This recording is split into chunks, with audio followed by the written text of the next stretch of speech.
Chers amis, en cette période cruciale pour notre pays, pour notre démocratie, et je dirais même pour l'Afrique, la démocratie africaine, j'ai pensé qu'il était important pour moi de faire un petit éclairage pour permettre à des jeunes gens comme moi, ou même des moins jeunes que moi, mais aussi à certaines personnes qui sont plus âgées que nous, mais qui ne connaissent pas forcément une partie de notre histoire.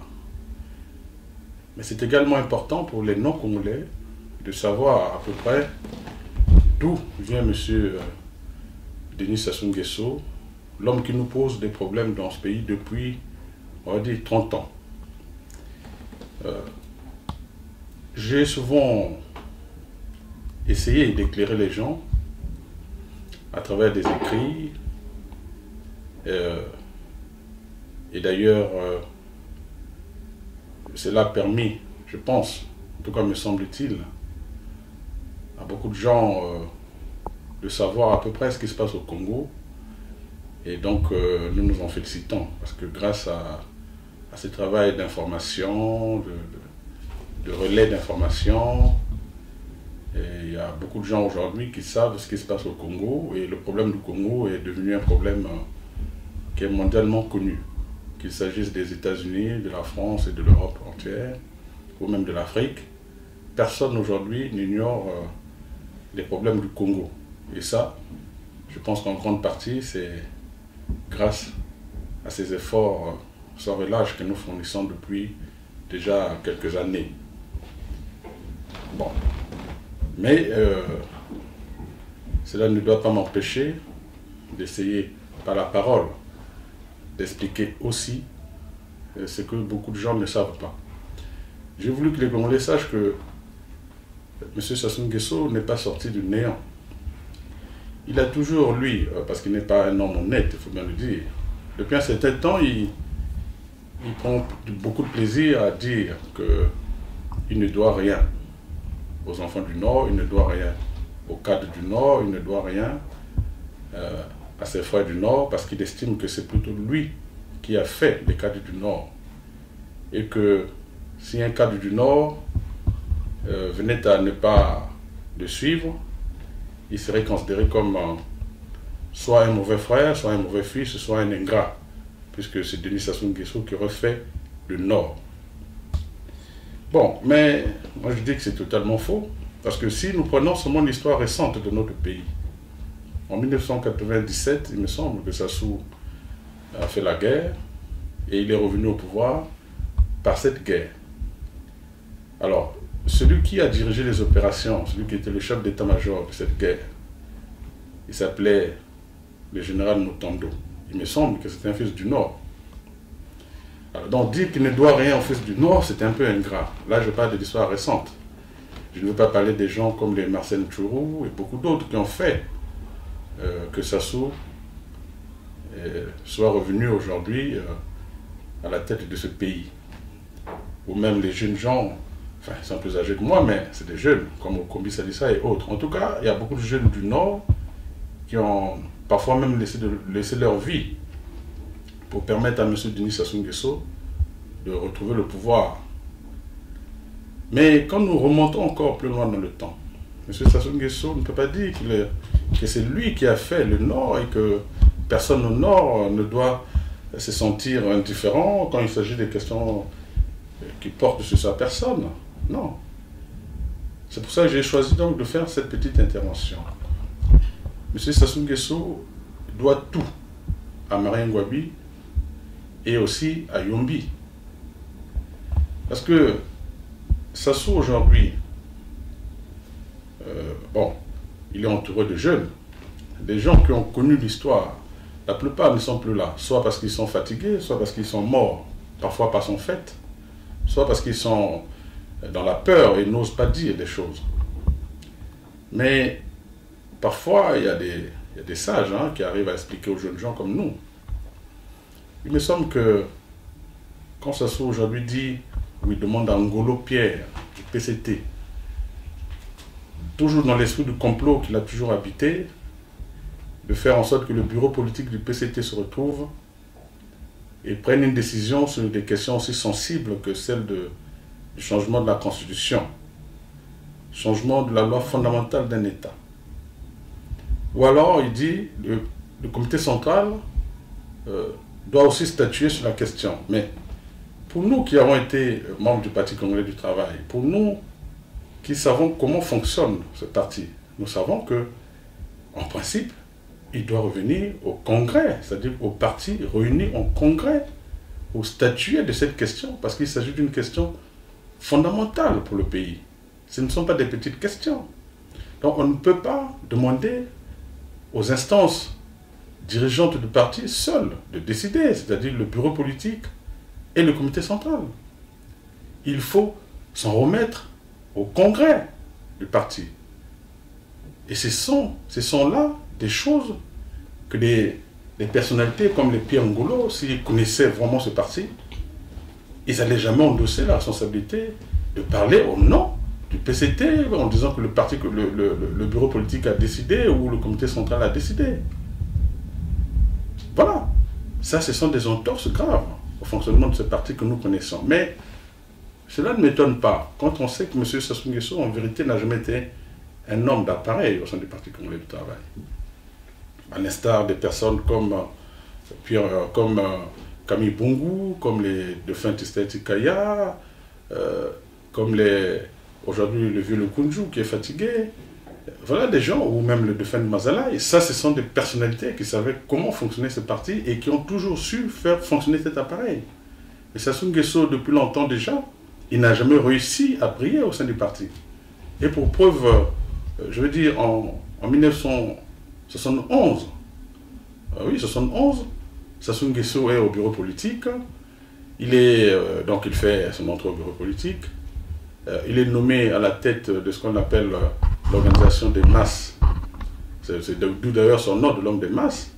Mais il n'a jamais réussi à faire fonctionner son département.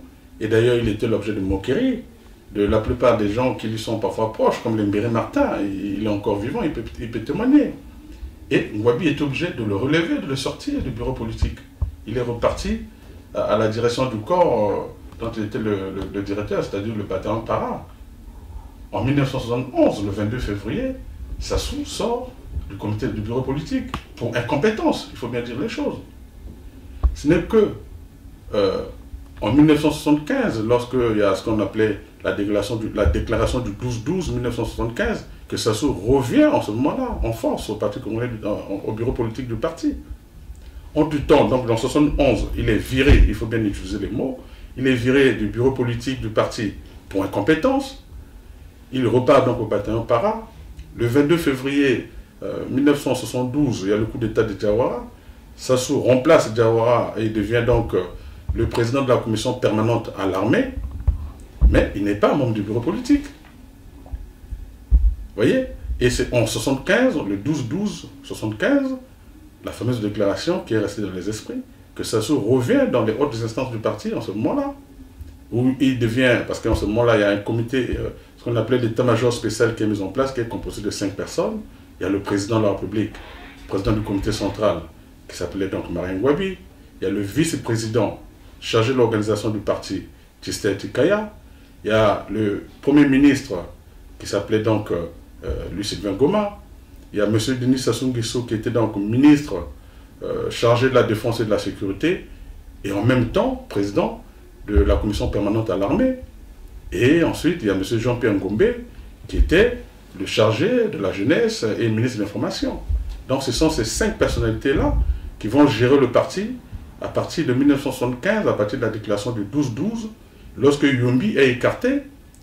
Yombi est envoyé donc dans la vie civile. Il est directeur de travaux publics.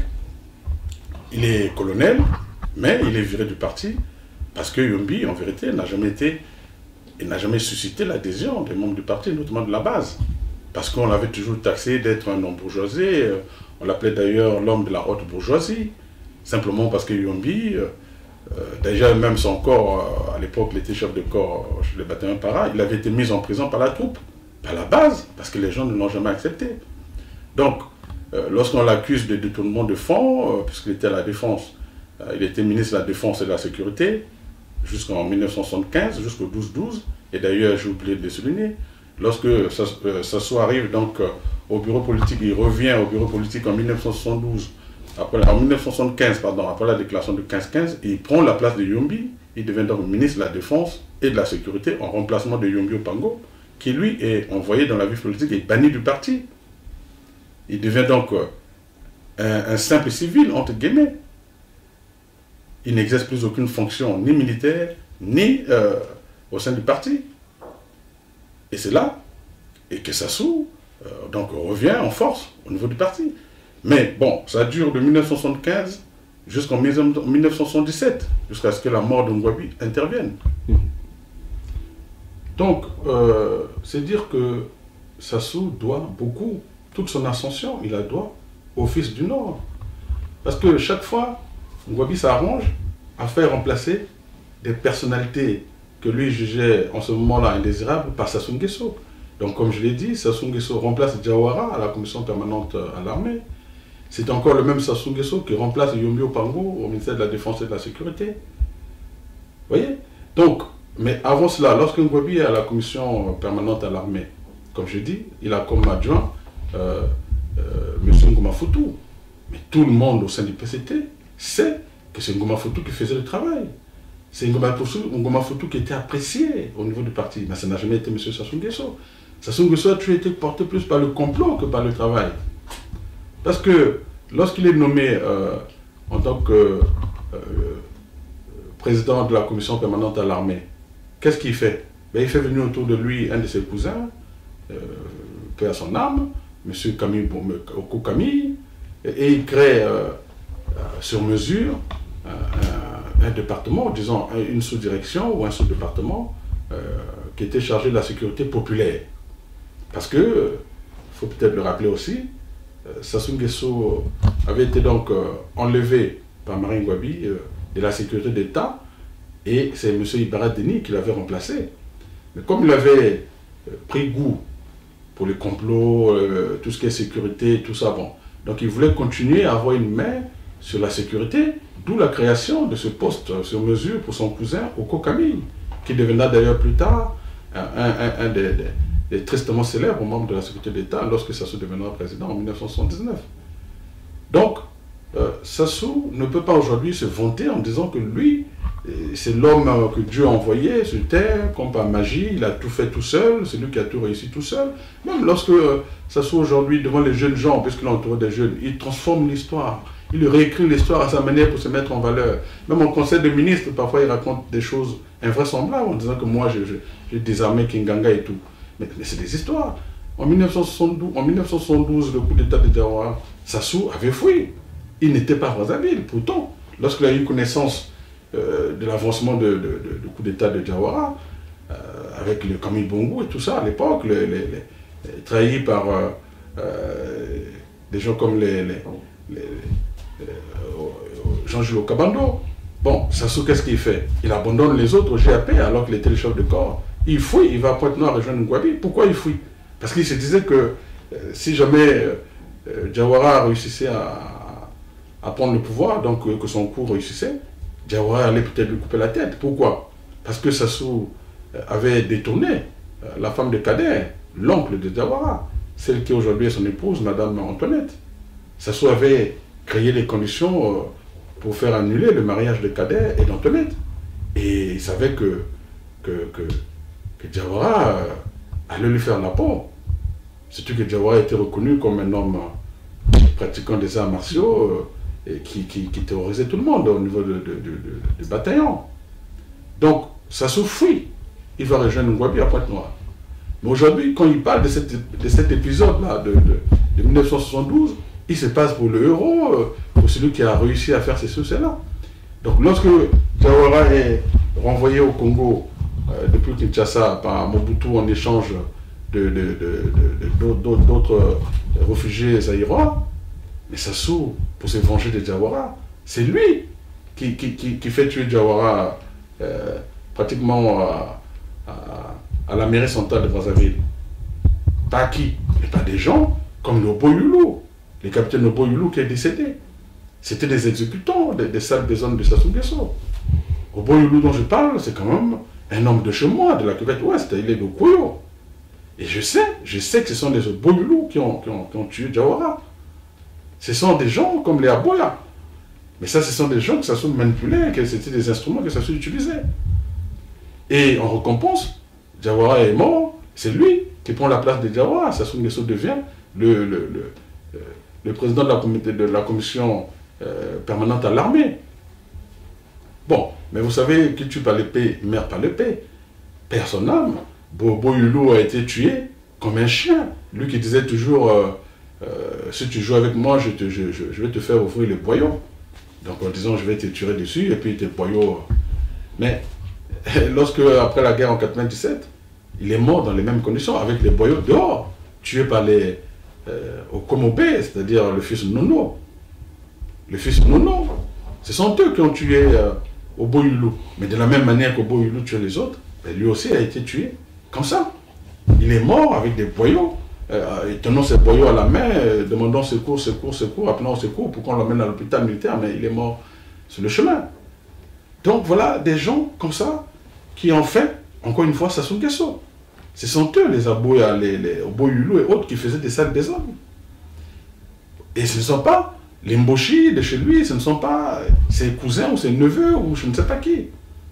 Donc, Sassou Nguesso ne peut pas aujourd'hui dire qu'il est sorti comme ça, venu de je ne sais où, et qu'il doit tout à lui-même. Même encore plus récemment, le seul boulot c'est qui? C'est les Oba Pierre et autres qui le font pour lui. Mais les Oba Pierre c'est qui? C'est pas des fils du Nord. C'est toujours les Oba Pierre qui ont fait qu'aujourd'hui Sassou, même dans son retour au pouvoir, les Oba Pierre ont contribué pour beaucoup. Et ça encore, ce sont des fils du Nord.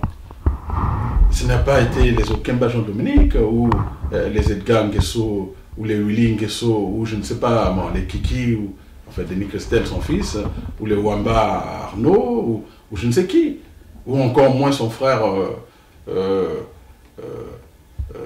Maurice, ou même Mbende, ou je ne sais, les Biranda, tout ça, non. Ce sont les fils du Nord, de tous bords, qui ont fait que Sassou puisse connaître l'ascension qu'il a connue. Donc, ça c'est une ingratitude. Alors, s'agissant donc du parti, je disais qu'en 1975, Ngouabi fait le nettoyage, la déclaration du 12-12-1975, où il met en place un état-major spécial composé de 5 personnalités dont je venais de citer les noms, parmi lesquels Denis Sassou Nguesso, jusqu'en 1977, et Ngouabi meurt. Lorsque Ngouabi meurt, voilà, là c'est intéressant de comprendre que l'homme de complot, ça a toujours été Sassou. Ngouabi meurt en 1977, le 18 mars précisément, il est assassiné. Bon, il n'y a aucun groupe terroriste qui réclame l'assassinat, il n'y a aucun courageux militaire qui sort la tête pour dire que c'est moi qui ai tué. Donc, bon, évidemment, on a incriminé le groupe des prieurs, le président Massala Deba et le père de mes frères Joël,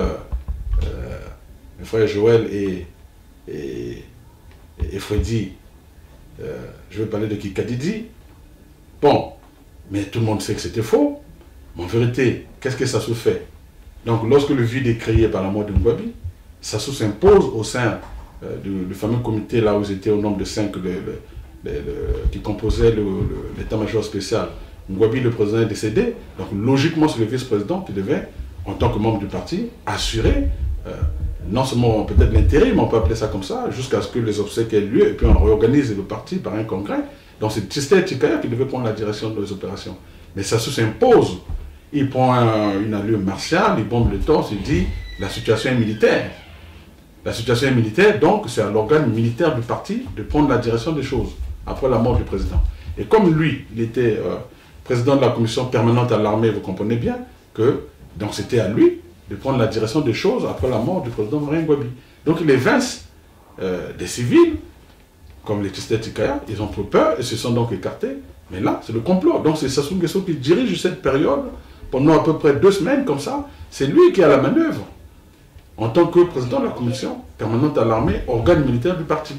Mais là où le complot intervient, c'est comment nous pouvons comprendre, nous, que Yombi Opango, bien que colonel, qui était écarté totalement de l'armée et du parti, puisqu'il était directeur de travaux publics. Et bien voilà que Yombi Opango, comme par miracle, réapparaît et Sassou impose la création d'un comité militaire. Donc il suspend le parti, il crée, il dit c'est l'organe militaire du parti qui doit diriger cette période sensible, mais il dit ce n'est plus la commission permanente à l'armée, mais un comité militaire. Au départ, le mot c'était comité militaire. Et le comité militaire, c'est là où Jean-Pierre Ngombe s'insurge, je dis mais donc vous avez fait un coup d'État. Pourquoi un comité militaire alors que le parti a une direction qui pouvait continuer la gestion des affaires?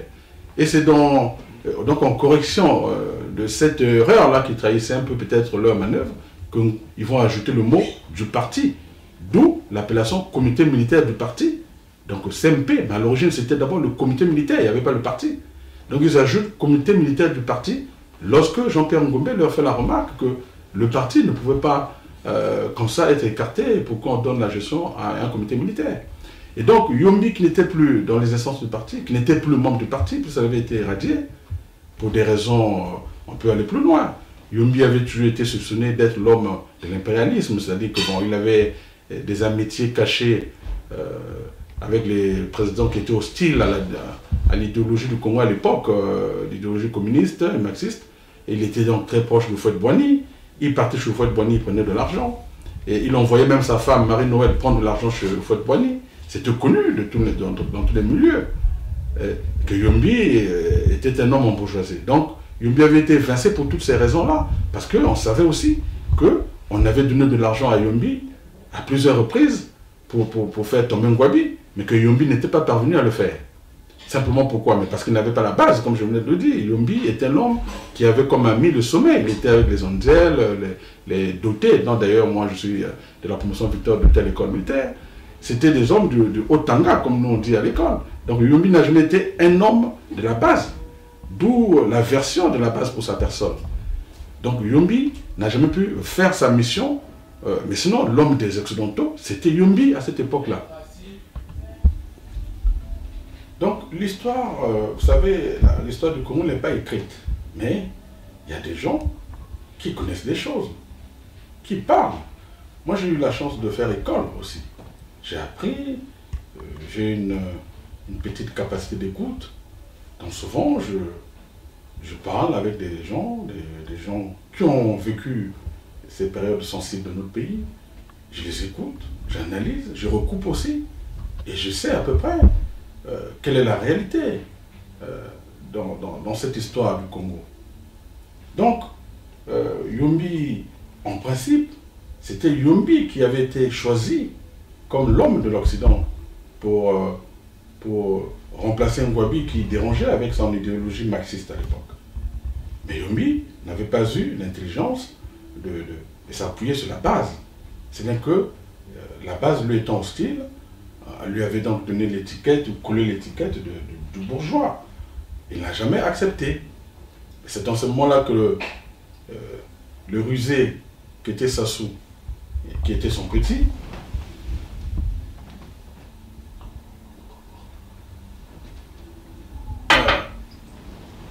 avait été à son tour approché par les services occidentaux. Et c'est dans ce moment-là que Sassou se rapproche aussi de Houphouët-Boigny, de Bongo. Et c'est Sassou qui devient en ce moment-là l'homme qui est adoubé par l'Occident. Et Yombi, malgré ses efforts, ne sera plus jamais accepté. C'est un peu le reproche que je fais parfois à mon ancien, que j'aime beaucoup, le général Jean-Marie Mokoko. Mokoko a eu la chance à un moment donné d'être considéré comme un homme qui pouvait jouer des rôles importants dans notre pays, par l'Occident. Bon, mais jusqu'à présent, il n'a jamais donné satisfaction, le moins que l'on puisse dire. Ou alors il a toujours été hésitant. Bon, est-ce que c'est pas tactique? Ça, je ne sais pas. Même si je sais que Sassou l'a toujours redouté. Parce que, ayant été assez proche de ce milieu, je sais qu'est-ce que les gens pensent de Mokoko. En 1997 déjà, lorsque Sassou revient au pouvoir par la guerre,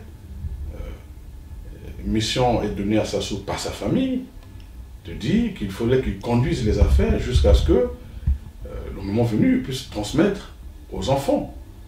Et qu'il fallait se méfier, notamment de la personne de Moukoko, qui pouvait faire de l'ombre. Donc il fallait créer les conditions de faire comme un nettoyage jusqu'au bout, pour que, le moment venu, le pouvoir glisse sans trop de problèmes aux enfants ou aux neveux. Mais la personne qui a toujours été considérée comme un danger, c'est Moukoko Jean-Marie. Et ça, je le sais. Ce n'est pas qu'on invente des choses. Je sais que c'est cela. Bon. Donc, pour revenir à Sassou, Yombi ayant échoué à plusieurs reprises donc, de faire tomber Ngouabi, comme le lui demandaient ses amis occidentaux, et prenant l'argent qu'on lui donnait, il préférait faire la belle vie, parce que c'était un bourgeois, comme on a dit. Bon, ben Yombi donc avait été considéré comme l'homme qui ne pouvait pas faire l'affaire. C'est en ce moment-là que Sassou rentre en jeu. Aux yeux des occidentaux, il fallait maintenant s'appuyer sur Sassou Nguesso.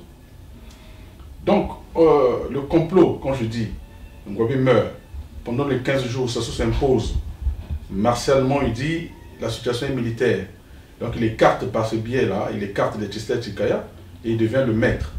Mais il crée donc un comité militaire.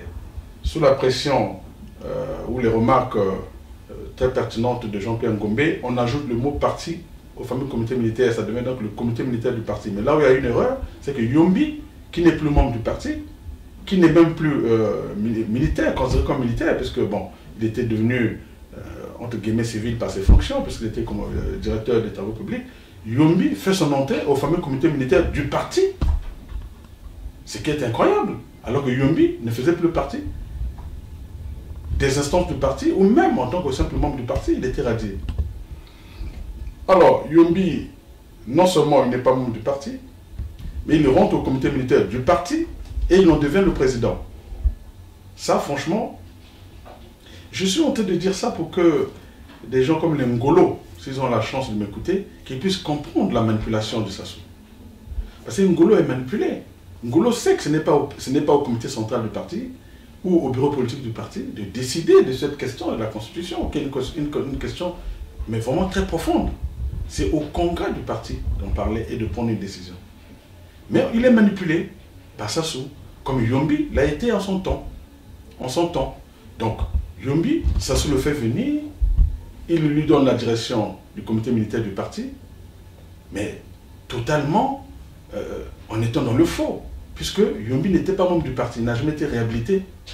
En tout cas, il n'y a jamais eu une note officielle ou même l'organe de contrôle, ce que nous appelons nous, l'organe de contrôle de vérification, n'a jamais été saisi pour statuer sur le cas de Yombi pour le réhabiliter. Voilà que Yombi devient président du comité central, du comité militaire du parti, et devient le président de la République. Mais ça, c'est une manipulation de Sassou. Donc c'est toujours en violation des règles et des textes écrits. C'est ce que je dirais moi, des textes cardinaux du parti. Et aujourd'hui, le texte cardinal du pays, c'est-à-dire la Constitution, Sassou veut pareil, il veut toujours passer dans le complot. Quand Sassou veut modifier aujourd'hui la Constitution du pays, en disant que le comité central du parti a décidé et le bureau politique a décidé, il ne passe pas par le Congrès. Vous voyez la même manœuvre qu'en 1977.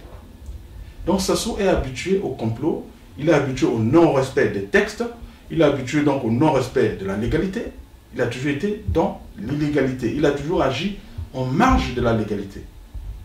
Donc ce monsieur-là, nous ne pouvons pas aujourd'hui, en 2015 et bientôt 2016, continuer à laisser un homme comme ça continuer à manipuler ce pays, manipuler de génération en génération. Ce n'est pas possible. Donc je dis à Ngolo, Pierre, qui ont aussi mon temps, je dis aux jeunes gens qui écoutent souvent avec un air parfois fasciné, mais à tort, la personne de Sassou, et qui se passe pour l'homme vraiment exceptionnel, un homme hors du commun, celui qui a tout réussi, celui qui arrive à rouler tout le monde dans la farine, celui qui réussit toujours, celui qui... Mais il faut que ça s'arrête un jour, ce mensonge-là. On ne peut pas continuer à enfoncer ce pays-là dans le mensonge, à cause d'un homme. Et ce que je dis là, il faut que tout le monde écoute, congolais ou non congolais. Donc aujourd'hui, la question de la Constitution doit interpeller les gens. Cette question de la Constitution doit interpeller tout le monde. C'est pour ça que j'appelle de tous mes voeux à la mise en place d'un front national anti-changement de la Constitution. Que vous soyez du PCT, que vous soyez même proche de la majorité présidentielle ou de l'opposition, nous devons unir nos forces pour barrer cette fois-ci de façon définitive la route à M. Sassou Nguesso. D'autant plus que nous avons l'appui de l'Occident. Et là, je veux parler un peu de l'Occident. Moi, j'ai un peu de longues oreilles, comme on dit. J'ai mes amis, j'ai quelques contacts, évidemment, avec ce que je fais. Si je ne m'entoure pas, ça serait un peu stupide. Donc, on me remonte souvent des informations ces derniers temps selon lesquelles Sassou Nguesso, pour rassurer autour de lui, il fait passer des messages dans certains cercles en disant que lui, Sassou, il va braver la France.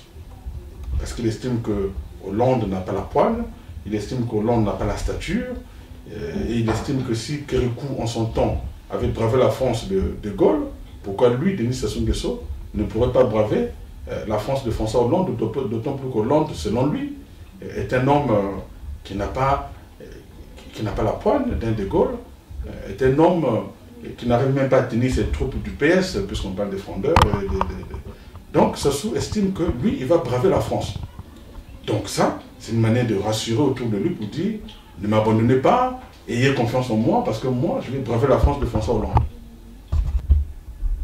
Voilà, donc, pour moi, je pense qu'il était nécessaire quand même d'expliquer un peu ce petit parcours-là de Sassou, pour que les Congolais arrivent quand même à démystifier ce fils du diable qui a longtemps manipulé le Congo et les Congolais, même les Occidentaux, puisque c'est un charmeur, il a toujours su jouer pour charmer les gens. Et nombreux sont souvent tombés dans son panneau, jusqu'à même à en mourir. C'est le cas des Kolela, avec des alliances contre nature et beaucoup d'autres. Ou même Mfumu Tondo, qui n'a jamais été ami à Sassou, mais qui a accepté d'accompagner Sassou dans sa guerre. Bon, mais aujourd'hui, Dieu sait où il se trouve. Donc Sassou, quand vous êtes opposé à lui un jour, il ne faut jamais oublier. Il faut rester constant dans vos positions jusqu'au bout. Parce que lui, il n'oublie pas. Donc il vous amadouille, il vous fait le charme, comme il est passé maître dans l'art de charmer. Ben, si vous tombez sous son charme, ben, il faut savoir que quelque temps après, il va vous faire la peau sans pitié et sans état d'âme. Donc c'est un message que je voudrais quand même que des personnalités comme les Mounari, comme les Parfait Kolela, comme beaucoup d'autres qui ont aujourd'hui dit ouvertement qu'ils s'opposaient au changement de la Constitution, ben, je leur dis d'aller jusqu'au bout. Ah oui, avec Sassou Nguesso, il faut aller jusqu'au bout. Parce que lui, il ne vous ratera pas le moment venu. Voilà mes chers frères, mes chers compatriotes, et aussi chers Africains qui m'écoutent, ou même les Occidentaux. Vraiment, nous devons nous mobiliser pour que l'histoire de Sassou Nguesso devienne pour nous qu'un vieux souvenir et qui sera envoyé dans les oubliettes de l'histoire. Sassou Nguesso n'est pas un messie, n'a jamais été un homme d'exception. Au contraire, c'est un pauvre monsieur qui a joué un peu de la naïveté de certaines personnes et de certaines subtilités jouant sur le charme, le mensonge, la manipulation, les pratiques parfois mystiques et obscures. Bon, enfin, bref, son histoire doit passer à jamais dans les oubliettes et que nous tournons à jamais la page de Sassou et aller de l'avant pour un Congo nouveau. Et c'est ça l'enjeu. Et pour ça, nous avons pour le soutien aujourd'hui des personnalités du monde entier comme Barack Obama, François Hollande et même la communauté africaine, l'Union africaine, la francophonie, l'ONU, tous, l'Union européenne. Donc je ne vois pas comment Sassou va vraiment dire que lui, il va s'en sortir. Donc pour moi, Sassou, c'est fini. Et j'espère que les Congolais ne vont pas se laisser berner cette fois-ci, puisqu'on parle d'un soi-disant gouvernement d'union nationale. Voilà encore une tromperie. Et là-dessus, j'entends dire qu'il y a beaucoup qui s'excitent pour aller tomber dans son piège. Bon, les gens comme Lenjo Mathias, les Mukwege, son Cap et autres, et beaucoup d'autres. Vraiment, si vous m'entendez, Si vous avez même encore une petite capacité à vous ressaisir, moi je vous dis, ne tombez pas dans le panneau de Sassou. Si un gouvernement doit y avoir dans ce pays, attendons la chute de Sassou, il y aura un gouvernement où toutes les personnes qui se sont battues seront récompensées. Donc, la précipitation ne sert à rien, sinon que redonner de la force à un homme qui en fait est finissant aujourd'hui. Et d'ailleurs, les Occidentaux vont se moquer de nous, parce qu'ils vont se dire, mais quel est ce peuple? Quel est ce peuple à qui on donne une opportunité de se débarrasser d'un homme, mais qui le remettent en selle, parce que simplement, ils sont cupides, ils aiment l'argent, ils veulent tous être ministres, même ceux qui l'ont déjà été par le passé. Voilà, mes frères et sœurs, c'est le message vraiment que je tenais à faire passer aujourd'hui, et j'espère que j'aurai été entendu avec vraiment la juste mesure. Merci beaucoup, et le combat continue jusqu'à la victoire finale. Merci.